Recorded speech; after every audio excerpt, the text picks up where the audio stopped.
So yeah, hello everyone. আজি 12 মে পেপাৰখনত মই just আৰ্টিকেলখিনি কৈ দিম ফাৰ্ষ্ট অফ অল যে কোনখিনি আৰ্টিকেল হয় মই ইয়াত ডিটেইল ডিছকাশ্যন এটা মিড নাইট আজি মই 12 মে या 13 মে হৈ যাব কাৰণ মই মিড নাইট মানে কৰিম আপলোড কৰিম মই মোৰ চেনেলটোত মিড নাইট হ'ব কিন্তু 13 মে পেপাৰখন মই কাইলৈ মৰ্ণিঙে আপলোড কৰি দিম উইথ ডিছকাশ্যন কৰিম আপলোড অলপ বেকলগ হৈ আছে আপোনালোকে বুজিছে চাগে এনিৱেজ এতিয়া চাওক হা বহুত ডাঙৰ ষ্টেটমেণ্ট এটা দিছে এইটো মই অলপ বাৰু ডিটেইলছ কৰি দিম বহুত ডাঙৰ ষ্টেটমেণ্ট এটা দিছে সুপ্ৰিম কোৰ্টে এইটো 8 বছৰৰ পৰা চলি আছিলে দিল্লী আৰু আপোনালোকৰ লেফটেনেণ্ট গভৰ্ণৰ দিল্লী জানে ন গভৰ্ণৰ এজন এনেকুৱা ৰিপ্ৰেজেণ্টেটিভ হয় চেণ্ট্ৰেলৰ হয় মানে they are just the face of the centre এতিয়া চেণ্ট্ৰেলত আমাৰ কোন আছে বিজেপি আছে বিজেপি গভৰ্ণমেণ্ট চ' গভৰ্ণৰে কি কৰিব so' BJP rules and regulations follow' কৰিব এজন গভৰ্ণৰ হয়নে নহয় ৰিপ্ৰেজেণ্টেটিভ হয় যিহেতু চ' বহুত ক্লাছেছ হৈ থাকে আপোনালোকে শুনিছে চাগে governor Delhi even governor versus L G আৰু ভাইচেছ এল জি মানে লেফটেনেণ্ট গভৰ্ণৰ ভাইচেছ দিল্লী এনেকুৱা হৈয়ে থাকে দিল্লী চি এমৰ ক'ব কিবা হয়নে চ' ইয়াত কেজৰিৱালৰ গভৰ্ণমেণ্ট জিকিলে এই ৰুলটোত চ' সেইটোৱে কৈছে মানে ইনশ্বৰ্ট ইয়াত যে কেজৰিৱালৰ ৰুলটো জিকিলে ইয়াত গোটেই ডিটেইলছ লিখা আছে আৰ্টিকেল কোনটোত হৈছে কি নাই এইটো 8 yearsৰ পৰা চলি আছিলে চ' আজি গৈ পেলাই সুপ্ৰিম কোৰ্টে লাষ্টত হিয়াৰিং ইয়াত দিলে মই মুম্বাইটোৰ কথা ক'ব নাযাওঁ মুম্বাইটো চলি আছে অনগয়িং হৈ আছে মুম্বাইটো একনাথ সিন্ধে যোনটো আপোনাৰ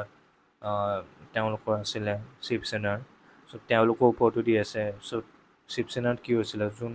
আচল মেইন আছিলে চিফ মিনিষ্টাৰ তেখেতক আঁতৰাই পেলাই বেলেগ হৈ গ'ল ন চ' তেখেতৰ ওপৰত এইটো হেয়াৰিংটো চলিছে মুম্বাইটো ইমান ইম্পৰ্টেণ্ট নহয় কিন্তু দিল্লীটো বহুত ইম্পৰ্টেণ্ট হয় চ' এইটো নিউজ ইম্পৰ্টেণ্ট হৈ যায় এইটো ইম্পৰ্টেণ্ট হৈ যায় দিল্লী গভৰ্ণমেণ্ট টু ডিচাইড পষ্টিংছ ট্ৰান্সফাৰ্ছ কাৰ কৰিব জানে বিউৰ'ক্ৰেটছৰ কৰিব আগতে বিউৰ'ক্ৰেটছৰ ট্ৰান্সফাৰবোৰৰ পাৱাৰ আছিলে চেণ্ট্ৰেলৰ আছিলে মানে গভৰ্ণৰৰ আছিলে কিন্তু এতিয়া এইটো ষ্টেট গভৰ্ণমেণ্টে কৰিব পাৰে লগে লগে অলৰেডি কৰিলে বাৰু ইমপ্লিমেণ্ট বহুত কেইজনক এতিয়া চাওক হা গভৰ্ণৰ আস্কিং ঠাকৰে ফৰ ফ্ল' টেষ্ট এতিয়া চাওক এইখিনি কি হৈ আছে কি নাই আমাৰ কাৰণে ইম্পৰ্টেণ্ট হয় ইট ইজ ফুলি পলিটিকেল কিন্তু ফ্ল' টেষ্ট কি হয় সেইটো আমি জনা উচিত হয় অ'কে ফ্ল' টেষ্টটো ইম্পৰ্টেণ্ট হয় after that sexual harassment balance NHRC National Human Rights Council Commission National Human Rights Commission চ' ইয়াৰ কাম কি হয় আছে আপোনালোকে এইটো কি পলিটি পঢ়িলে গম পাই যাব তাৰপিছত প্ৰিভেনশ্যন অফ ছেক্সুৱেল হেৰাছমেণ্ট কৈছিলে ন আমাৰ এখনোতো ষ্টেট এইটো কি ফেডাৰেশ্যনৰ স্পৰ্টছ ফেডাৰেশ্যনত তেনেকুৱা লয়ে নাই য'ত ছেক্সুৱেল হেৰাছমেণ্টৰ প্ৰটেকশ্যন দিয়ে একো ল নাই চ' মই যে কৈছিলোঁ 11 তাৰিখে মে যে ইলিগেল বুলি ইমৰান খানক কৈছে মানে যোনটো এৰেষ্ট চ' সুপ্ৰিম কোৰ্টে কৈছে পাকিস্তানক চ' সেইটো চলি আছে আৰু he will should be release মোৰ এনেকুৱাই লাগিছে আৰু অসমৰ এইটো কাৰণে ইম্পৰ্টেণ্ট হৈছে আমি জানাটো উচিত হয় যে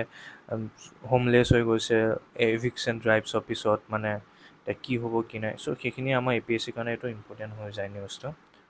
মানে মই ইয়াত ডিটেইল ডিছকাশ্যন আনি আছোঁ মই এনেই এতিয়া জাষ্ট ওপৰে অলপ ডিছকাছ কৰিছোঁ আপোনালোকৰ লগত এইটো ইয়াত কেৰি ফৰৱাৰ্ড হৈছে নিউজটো চিটিত একো ইম্পৰ্টেণ্ট নাই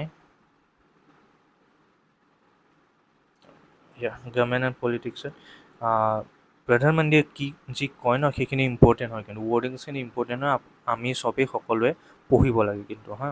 কৈছে নিউক্লিয়াৰ টেষ্টটো কেনেকুৱা আছিলে কি নাই এইটো প্ৰগ্ৰেছ হৈছে কি নাই আপোনালোকে যদি ৰেডিঅ' শুনিছে তাতো ধুনীয়াকৈ দিব নিউজ অন এয়াৰ ৰেডিঅ'টো ঠিক আছে নিউজ অন এয়াৰ ইউটিউবত শুনিব পাৰে ইভেন এপো আছে তেওঁলোকৰ তাৰপিছত government and policy governor can exercise power that is not conferred on him by constitution top code এইটো কথাই কৈছোঁ মই এইটো ইভেন মানে এতিয়া গভৰ্ণৰ ওপৰত চলি আছে এইটো আপোনাৰ নিউজটো মুম্বাই হয় কিন্তু ইম্পৰ্টেণ্ট হয় এতিয়া গভৰ্ণৰ কোনটো আৰ্টিকলত হয় কিন্তু পলিটিকেল দি আছে ইয়াৰ ওপৰত আহিব আপুনি 13 মে পেপাৰখনৰ কাৰণে ৱেইট কৰক গোটেই আৰ্টিকল পৰ্যন্ত গোটেই ডিটেইলছ দিব কাৰণ এইটো হিয়াৰিং আহিছেহে যোৱাকালি দিছে 11 মে'ত দিছে এইটো 12 মে'ত আহিছেহে আজি তাৰপিছত আৰু page 11ত Conducts Parliament to make a law, Supreme Court reserves verdict on same-sex. এইটো এতিয়া ৰিজাৰ্ভ কৰি থৈছে হা, যোনটো ছেম ছেক্সৰ ওপৰত অলপ ৱেইট মানে ৰখি আছে তাৰ ওপৰত সেইটো।